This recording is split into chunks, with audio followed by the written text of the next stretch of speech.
নাজমুল হোসেন শান্ত স্বেচ্ছায় টি-20 ফরম্যাটের ক্যাপ্টেন্সি থেকে সরে আসার পর এখন পর্যন্ত নির্ধারণ করা হয়নি কে সামলাবে ক্রিকেটের এই সংক্ষিপ্ত সংস্করণের গুরুদায়িত্ব। এই দায়িত্ব পালনে সবথেকে বেশি এগিয়েছিলেন তাসকিন আহমেদ ও লিটন কুমার দাস।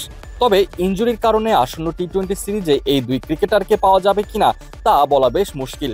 এমনটা যদি হয়ে থাকে তাহলে সামনে টি-20 সিরিজে কে হতে চলেছে বাংলাদেশ ক্রিকেটের টি-20 ফরম্যাটের অধিনায়ক?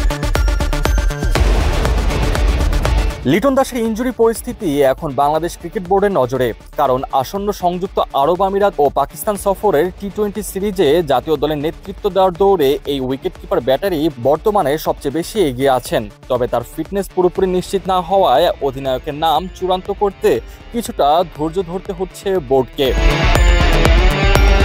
17 ও 19 মে শারজায় স্বাগতিক আমিরাতের বিপক্ষে দুটি টি-20 ম্যাচ খেলবে বাংলাদেশ। এরপর 25 মে থেকে শুরু হবে পাকিস্তান সফর, যেখানে 5 ম্যাচের একটি টি-20 সিরিজ রয়েছে। বোর্ডের পরিকল্পনা অনুযায়ী দুই সিরিজের জন্য একই দল ঘোষণা হতে পারে। এদিকে পাকিস্তান সুপার লিগে অংশ নেওয়ার সময় অনুশীলনে চোট পেয়েছিলেন লিটন দাস। সেই চোট কতটা গুরুতর তা বুঝতে শনিবার তার এক্স-রে করার কথা রয়েছে। রিপোর্ট হাতে পাওয়ার পর বোঝা যাবে তিনি আমিরাতের সিরিজের আগে মাঠে নামার জন্য প্রস্তুত কিনা। তাই বিসিবি এখন অধিনায়ক নির্বাচনের সিদ্ধান্ত নিতে অপেক্ষা করছে লিটনের স্ক্যান রিপোর্টের উপর।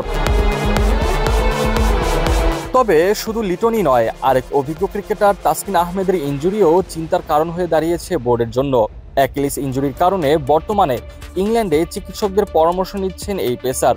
বিসিবি সূত্রে জানা গেছে তাকে দুই সিরিজেই বিশ্রাম দেওয়া হবে, যাতে তিনি ভালোভাবে পুনর্বাসন প্রক্রিয়া শেষ করে মাঠে ফিরতে পারেন।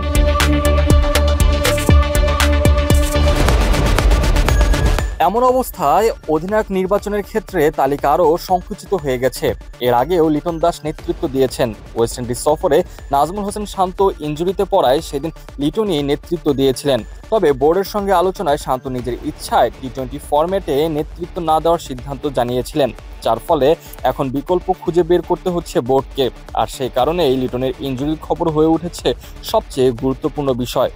সব মিলিয়ে আসন্ন সিরিজের আগে বিসিবি শুধু স্কোয়াডই নয়, নেতৃত্বের দিক থেকেও সিদ্ধান্ত নিতে যাচ্ছে লিটনের ফিটনেস রিপোর্ট হাতে পেয়েই।